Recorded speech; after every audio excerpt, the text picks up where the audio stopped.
এরপরে প্রশ্ন হলো, স্বামীর স্বেচ্ছাচারিতার কারণে পেটের সন্তানের জন্য বদদোয়া করি, পরে সে পেটেই মারা যায়। এ নিয়ে আত্মপীড়ায় ভুগছি।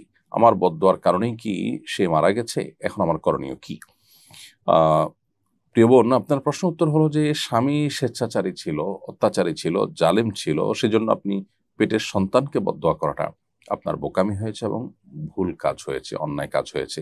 কারণ কোরআন কারীমে আল্লাহ তাআলা বারবার যে কথাটি আমাদেরকে বলেছেন, বেশ কয়েকটি জায়গায় যে কথাটি বলেছেন তা হলো আল্লাহ তাজিরু ওয়াজরাতুন বিজরা উখরা, কারোর পাপের বোঝা অন্য কেউ বহন করবে না। আল্লাহ রাব্বুল আলামিন আহকামুল হাকিমিন, আল্লাহ রাব্বুল আলামিন ন্যায়পরায়ণ। যার কারণে দ্বীনের কোনো বিষয়ে ন্যায় বা ইনসাফ পরিপন্থী কোনো কিছু রাখা হয়নি।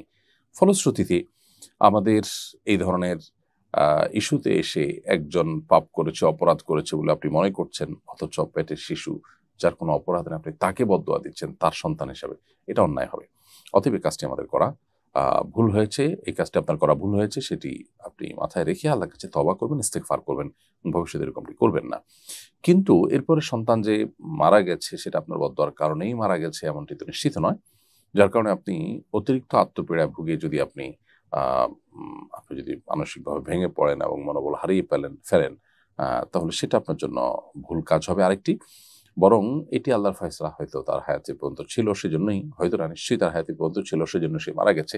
ফলে এটি নিয়ে আপনি আপনার নিজের মধ্যে অপরাধ বোধ থাকতেই পারে, কিন্তু সেটা নিয়ে খুব বেশি বা পুরোপুরি নিশ্চিত যেহেতু না, সেটা নিয়ে আপনি অনেক বেশি ভাবার বা নিজেকে একেবারে পুরোপুরি দোষী বানিয়ে আপনি ভেঙে পড়ার কোনো যৌক্তিকতা থাকতে পারে না। বিধায় আপনার এখানে উচিত হবে নিজের যেটুকু ভুল হয়েছে সেটার জন্য ইস্তেগফার করা, পাশাপাশি ভবিষ্যতে এরকম কাজ না করার সিদ্ধান্ত নেওয়া। ইনশাআল্লাহ বিদিনিল্লাহ আল্লাহ তাআলা আপনাকে যেটুকু ভুল হয়েছে সেটার জন্য ক্ষমা করবেন। এরপরে প্রশ্ন হলো,